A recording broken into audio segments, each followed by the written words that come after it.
अगला सवाल, एक बहन ये मसला पूछ रही हैं कि मुफ्ती साहिब, मैंने बेटी की शादी की थी, मेरी बेटी की दो बेटियां भी हैं, शोहर से 2 साल से कोई ताल्लुक़ नहीं है और 5 माह से मैके में है। अब हम रिश्ता ख़त्म करना चाहते हैं, तो क्या ये रिश्ता ख़त्म करना ठीक होगा? बिस्मिल्लाहिर्रहमानिर्रहीम। हत्तल इम्कान किसी घर को बसाना चाहिए, ख़त्म नहीं करना चाहिए। मेरा आपको मशवरा होगा कि आप उधर से भी कुछ अफराद और इन दोनों तरफ़ों से अफराद को बिठाकर तो किसी जगह पर इस मसले को हल करने की कोशिश करें। अगर हल हो सकता हो फ़ाबिहा, ज़ाहिर है पैगाम भेजें। बाज़ दफ़ा होता यह है कि किसी एक के ज़हन में ना कोई अजीब सी बात अड़ी होती है, पंजाबी में कह लें कुंडी बनी होती है। तो इसको ख़त्म करने के लिए अगर आप इधर से कुछ अफराद बिठाएंगे तो उम्मीद करते हैं कि जब सुलह की तरफ आप जाएंगे तो ये घर बस जाएगा। अगर बफ़र्ज़ मुहाल ऐसा मुमकिन न हो तो फिर जनाब अदालत का रुख कर सकते हैं आप। शोहर से तकाज़ा कर लें आप कि अगर नहीं बसाना चाहते तो फिर इसको छोड़ दो। ख़ावंद के लिए भी कुरानी तालीमात यही हैं कि तलाक़ु मर्रतानी फ़इम्साकुम बिमारूफ़िन औ तस्रीहुम बिइहसान, कि अगर बसाना है तो भी एहसान के साथ, छोड़ना है तो भी एहसान के साथ। तो ख़ावंद से मुतालबा कर सकती हैं तलाक़ का। अगर ख़ावंद तलाक़ दे देता है फ़ाबिहा, नहीं तो फिर अदालत का रुजू करके वहाँ से आप तनसीख़ निकाह की डिग्री जारी करवा सकती हैं।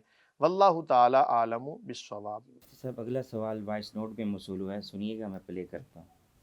वालेकुम जी। जी कर सब की हाल ठीक हो और बाकी से सुनाओ सब ठीक ठाक। कर सब मसला एक कि ना कि वुजू करके यानी कि इस्तिंजा करके निकले हैं तो फिर वो असर की है तो दोबारा वुजू इस्तिंजा करना पड़ेगा कि या वुजू कर सकता बंदा?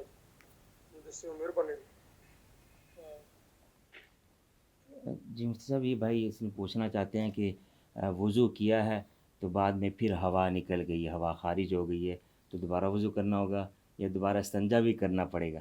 तो इस तरह के मसला पूछ रहे हैं, जवाब दीजिएगा। बिस्मिल्लाहिर्रहमानिर्रहीम। शरीयत का ये हुस्न है कि कोई भी छोटी से छोटी बात हो उसको बयान करते हुए शरीयत बिल्कुल क्लियर अल्फाज में बयान करती है। क्योंकि अगर हमें जो पोशीदा मसाइल होते हैं उनके बारे में आगाही नहीं होगी तो हम आगे कैसे चलेंगे। तो इसलिए कुछ लोग इसको मायूब समझते हैं, जी ऐसी बातें आप टेलीविज़न पे या चैनल पे बयान करते हैं। तो भाई शरीयत ने ज़ाहिर है पाकी नापाकी के हवाले से जो मसाइल हैं वो हमें शरीयत ने नहीं बताने तो और कौन बताएगा। रसूलुल्लाह सल्लल्लाहु अलैहि वआलिहि, बल्कि कुरान में आता है इन्नल्लाह ला यस्तही अन यदरिबा मसलन मा बाऊदतन फमा फौका। खालिक कायनात की ये सुन्नत है कि खालिक कायनात जिस चीज़ की भी मिसाल बयान फरमाए। और भी आप कुरान का अगर मुताला करें तो शरीयत के हवाले से क्लियर बातें की जाती हैं। ताहम ये मसला याद रखें जनाब कि आपने वज़ू किया, आप वाशरूम से होके आए, क़ज़ाए हाजत से आप वापस हुए, आपने वज़ू शुरू किया, उस जगह पर या वज़ू करके आपने बाद में कोई ऐसा मसला बन गया, हवा का इख़राज हो गया, तो कुछ लोगों के ज़हनों में ये होता है कि अब हम दोबारा वाशरूम में जाएँ और इस्तिंजा करने के बाद फिर आके वज़ू करें। तो अगर इतना वक़्त आपके पास हो तो आप कर लें, बेहतर है।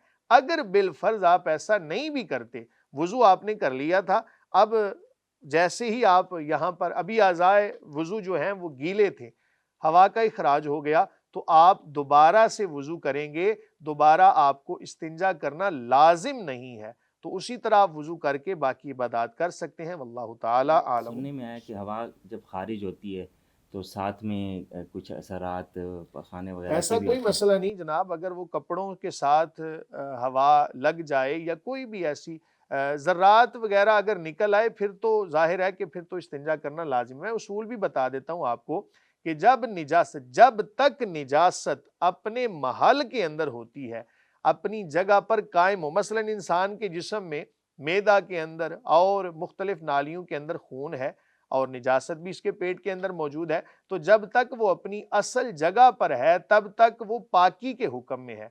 जब वो अपने महल से खारिज होगी तब उसको धोना लाजिम होगा। और अगर इतनी ज़्यादा खारिज हो गई कि जो 1 दिरहम से ज़्यादा है तब तो उसका धोना फ़र्ज़ है। तो अगर कोई ऐसा मसला नहीं है, सिर्फ़ हवा का इख़राज हुआ है, तो ऐसी सूरत हाल के अंदर अगर इस्तिंजा नहीं भी करेंगे तब भी आप वज़ू कर लेंगे तो आपका वज़ू कामिल समझा जाएगा।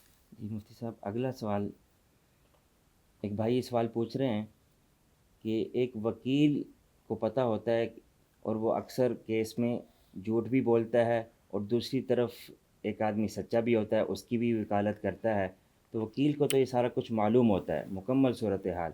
تو کیا وکالت میں جھوٹ بولنا جائز ہوتا ہے؟ اس کی آمدن حلال ہوتی ہے یا حرام؟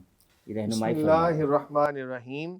وکلاء کے حوالے سے سوال ہے جی، لیکن حق بیان کرنا یہ تو ہمارے اوپر لازم ہے اور بیان بھی کرنا چاہیے. ظاہر ہے کہ یہ تو نہیں، مثال کے طور پہ ایک بات میرے خلاف آ رہی ہو تو میرا یہ کام بنتا ہے کہ اس کو کم از کم گناہ تو سمجھوں، کہ یہ تو نہیں کہ میں اپنی رعایت کر لوں اور کہوں جی یہ مسئلہ اس کے برخلاف ہے. ایسا نہیں ہونا چاہیے. اسلام ایسا دین ہے کہ جو بالکل جناب واضح بات کرتا ہے، کسی کے خلاف ہو یا کسی کے حق کے اندر ہونا بھی یہ چاہیے. عدل و انصاف کا تقاضا بھی یہ ہے. تو بہرحال وکلاء کے حوالے سے یہ بات یاد رکھیں جناب کہ اگر وکلاء کو پتہ ہو کہ یہ بات جھوٹ ہے اور جھوٹ کو سچ ثابت کر رہے ہوں تو جناب یہ گناہ کے اندر تعاون ہے. قرآن کہتا ہے تعاونوا علی البر والتقوی ولا تعاونوا علی الاثم والعدوان، کہ تم نیکی کے کاموں میں معاونت کرو، گناہ کے کاموں میں معاونت نہ کرو. اگر کسی نے جھوٹ کو سچ اور سچ کو جھوٹ کر کے دکھایا تو اس کی کمائی جائز نہیں ہوگی، وہ حلال نہیں ہوگی. اس سے اجتناب کرنا، رکنا لازم ہے. یاد رکھیں کہ دنیا کے اندر اللہ تعالیٰ نے جو انسان کا رزق لکھا ہے نا، وہ اس کو کسی نہ کسی حوالے سے ضرور ملے گا.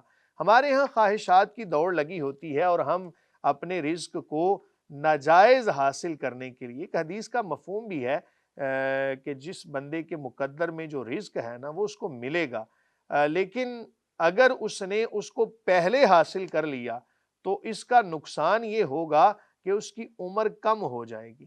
اور یاد رکھیں کہ یہ بندے پہ اب ڈیپینڈ کرتا ہے کہ وہ وقت سے پہلے حاصل کر کے اپنی عمر کو بھی کم کر رہا ہے. تو اس لیے جس طرح اللہ تعالیٰ رزق عطا فرما رہا ہے اسی طرح اس کو حاصل کرنا چاہیے، حلال طریقے سے. ناجائز طریقے سے لوگوں کے مال نہیں کھانے چاہیے. قرآن کہتا ہے یا ایھا الذین آمنوا لا تأکلوا اموالکم بینکم بالباطل، ایمان والو لوگوں کے مال ناحق نہ کھاؤ. تو جب ایک وکیل صاحب کو پتہ ہو کہ یہ بندہ جھوٹا ہے تو اس کے حوالے سے کیس نہ لیں، بلکہ اگر یہ اصول بن جائے نا کہ کسی جھوٹے کا کوئی کیس لینا ہی چھوڑ دے تو یقین مانیں اس ملک کے اندر امن آ جائے. تو اس لیے وکالت کرتے ہوئے بھی یاد رکھیں کہ آپ اس کے گناہ یا اس کی نیکی کے اندر برابر کے شریک ہیں. تو اس لیے ان تمام تر معاملات کو ملوز مفتی خاطر رکھیں. صاحب، عدالت میں تو قاتل کا بھی مقدمہ آتا ہے، مقتول کا بھی آتا ہے، تو وکیل تو بنانا پڑتا ہے، اس کے بغیر تو فیصلہ بھی نہیں ہوتا. ظاہر ہے جج کے سامنے وکیل ہی بات کرے گا. تو اب وکیل ظاہر ہے کہ قاتل